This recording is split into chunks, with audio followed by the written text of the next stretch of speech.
সুস্বাগতম স্বাগতম স্বাগতম। আমাদের পশ্চিমবঙ্গ প্রদেশের বিরোধী দলনেতা সবার প্রিয় শুভেন্দু দা উপস্থিত হয়েছেন। উনি এসেই আমাদের ভারত মাতার প্রতিকৃতি এবং ভারত মাতা কি, ভারত মাতা কি, ভারত মাতা কি, দীনদয়ালজি লো প্রণাম, দীনদয়ালজি লো প্রণাম, শ্যামাপ্রসাদ মুখার্জি লো প্রণাম। ভারত মাতা কি, ভারত মাতা কি, বন্দে বন্দে বন্দে, ভারত মাতা কি, ভারত মাতা কি, দীনদয়ালজি লো প্রণাম, শ্যামাপ্রসাদ মুখার্জি জি লো প্রণাম। ভারত মাতা কি, ভারত মাতা কি, বন্দে। দলনেতা মাননীয় শুভেন্দু অধিকারী মহাশয় আমাদের সবার মধ্যে উপস্থিত হয়েছেন। ওনাকে বরণ করে নেবেন আমাদের পুরসুরার সম্মানীয় বিধায়ক বিমান ঘোষ মহাশয়। আমি অনুরোধ করব বিমান বাবুকে আমাদের দাদাকে উত্তরীয় এবং ফুলের তোড়া দিয়ে বরণ করে নেওয়ার জন্য। সকলে ভারত মাতা কি, ভারত মাতা কি। ধন্যবাদ। এরপর আমাদের বিমান ঘোষ মহাশয়কে আমাদের সবার প্রিয় আমাদের এখানকার বিধায়ক বরণ করবেন আমাদের পুরসুরার অন্তি জয়দীপ এবং হেমন্ত। আমি তিনজনকেই ডেকে নেব, তারা যেন এসে আমাদের দাদাকে বরণ করে নেয় অবিলম্বে।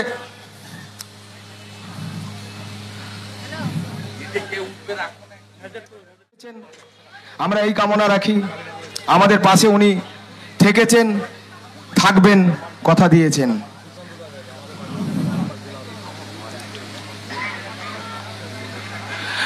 ভারত মাতা কি, ভারত মাতা কি। শুভেন্দু দা জিন্দাবাদ, শুভেন্দু দা জিন্দাবাদ, বাংলা মায়ের দামাল ছেলে শুভেন্দু দা জিন্দাবাদ, জিন্দাবাদ জিন্দাবাদ বাংলা মায়ের দামাল ছেলে শুভেন্দু দা জিন্দাবাদ, জিন্দাবাদ জিন্দাবাদ। দাদাকে আজকে অনেক অনেক ধন্যবাদ আমাদের এই পুরসুরা বিধানসভার বিজেপি কার্যকর্তাদের পক্ষ থেকে। আমাদের খুবই ভালো লাগলো উনি আমাদের কাছে এসেছেন, আমাদের পুরানো কার্যকর্তাদের সঙ্গে দেখা করেছেন এবং ওনাদের উত্তরীয়। জয় মা কালী। আজকে পুরসুরা বিধানসভার বিজয়া সম্মেলনী যে অনুষ্ঠান, সেই সম্মানিত মঞ্চে উপবিষ্ট আছেন আমাদের সকলের প্রিয় দাদা, পশ্চিমবঙ্গ প্রদেশের বিরোধী দলনেতা, লড়াকু নেতা, নন্দীগ্রামের বিধায়ক সম্মানীয় শুভেন্দু অধিকারী মহাশয়। তার সাথে সাথে এই বিধানসভার লোকপ্রিয় বিধায়ক সম্মানীয় বিমান ঘোষ মহাশয় এবং আরামবাগের জনপ্রিয় বিধায়ক মাননীয়। সিপিএম তো তাও টিকে আছে, দু চারটে লোক। এদের তো অস্তিত্বই থাকবে না 24 ঘন্টার মধ্যে। বালি মাফিয়া আর পুলিশ নির্ভর এই তৃণমূল কংগ্রেস উবে যাবে হাওয়াতে, আর খুঁজে পাওয়া যাবে না, অস্তিত্ব খুঁজে পাওয়া যাবে না। আপনার কাজ শুধু নজরদারি চালিয়ে যাওয়া, এটাই ছিল আমার বিজয়াতে আপনাদের কাছে প্রথম কথা। দ্বিতীয় কথা, আপনারা জানেন আমাদের মা বোন দিদি কন্যারা সুরক্ষিত নয়। বাংলার মহিলা মুখ্যমন্ত্রী তিনি আজকে পশ্চিম বাংলায় কোন বোনকে কন্যাকে সুরক্ষিত দিতে পাচ্ছেন না, সুরক্ষা দিতে পাচ্ছেন না। 5 স্ট্রিট, কামদুনি, কাটোয়া, হাঁসখালি, মাটিগাড়া, কালিয়াগঞ্জ, কত লম্বা তালিকা বলবো আমি, বলে শেষ করা যাবে না। গত বছর আরজি কর মেডিকেল কলেজে অভয়া বোনকে দিয়ে যে শুরু হয়েছিল, আজকে দুর্গাপুরে আজকে রাজগঞ্জে গিয়ে সেই তালিকা লম্বা হয়েছে। জলপাইগুড়ির রাজগঞ্জে ক্লাস 7-এর 13 বছরের কন্যা, তাকে আজকে ধর্ষণ করে অন্তঃসত্ত্বা করে দিয়েছে একজন 65 বছরের বুড়া, তার নাম ডালিম মোহাম্মদ। ভাবতে পারেন কোন রাজ্যে আমরা বসবাস করছি? কোন মেয়ে সুরক্ষিত নয়। দুর্গাপুরে উড়িষ্যার একজন বোন কন্যা, সেকেন্ড ইয়ারের MBBS ছাত্রী, তাকে গণধর্ষণ করা হলো। মুখ্যমন্ত্রী বেড়াতে যাচ্ছিলেন দার্জিলিং এ, কি বললেন? গার্ল চাইল্ড, মানে যারা কন্যা, তারা যাদের বয়স কম, এক কথায় বলা যায় যারা ছোট ছোট কন্যা, তাদেরকে তিনি উপদেশ দিলেন, আমি বলবো নির্দেশ দিলেন, কারণ তিনি পুলিশ মন্ত্রীও বটে। বললেন রাত্রে বেরোনো উচিত নয়। আপনি কখনো শুনেছেন এই কথা?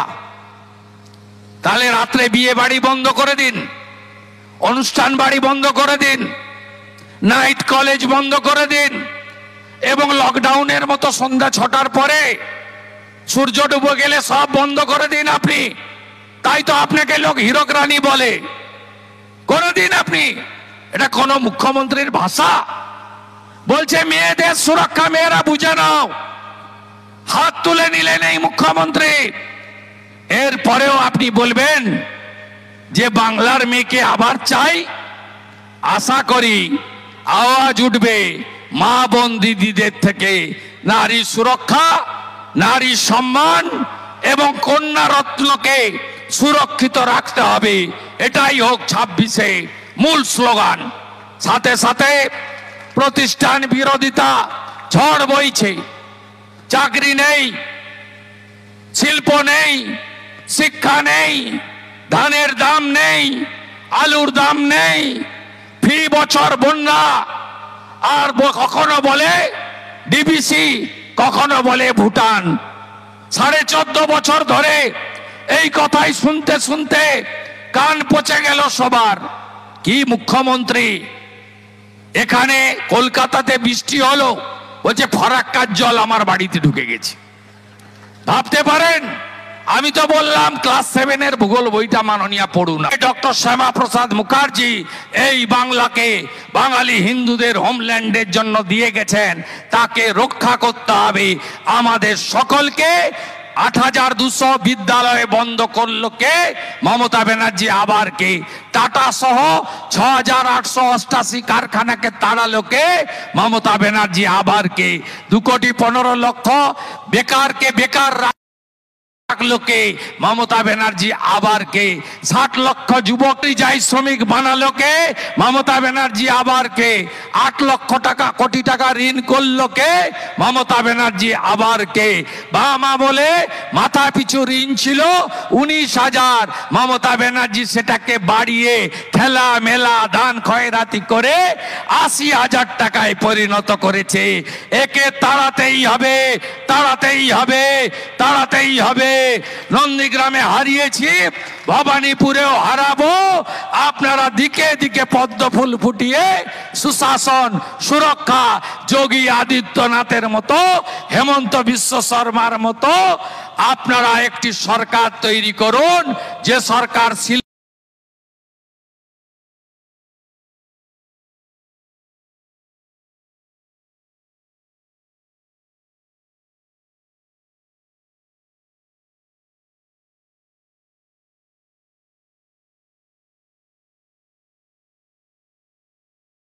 আনবে, সুশাসন দেবে, নারী সুরক্ষা দেবে, মাতৃমণ্ডল মূলায় কাজ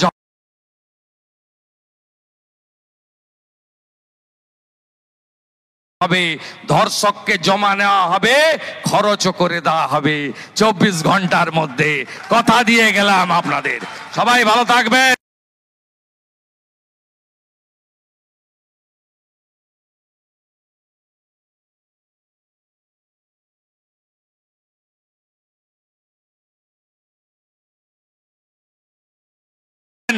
সবাই ভালো থাকবেন।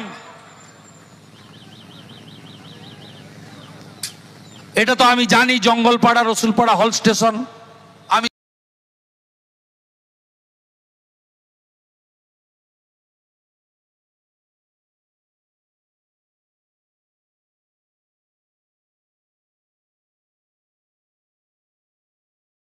তো তোমার অ্যাপয়েন্টমেন্ট করে দিয়েছিলাম অশ্বিনীজির সঙ্গে। হ্যাঁ, আমরা তো কথা দিলে কথা রাখি। আমাদের এখানে অশ্বিনী বৈষ্ণবজির শুভেচ্ছায় এবং বিমান ঘোষের প্রচেষ্টায় জঙ্গলপাড়া রসুলপাড়া হল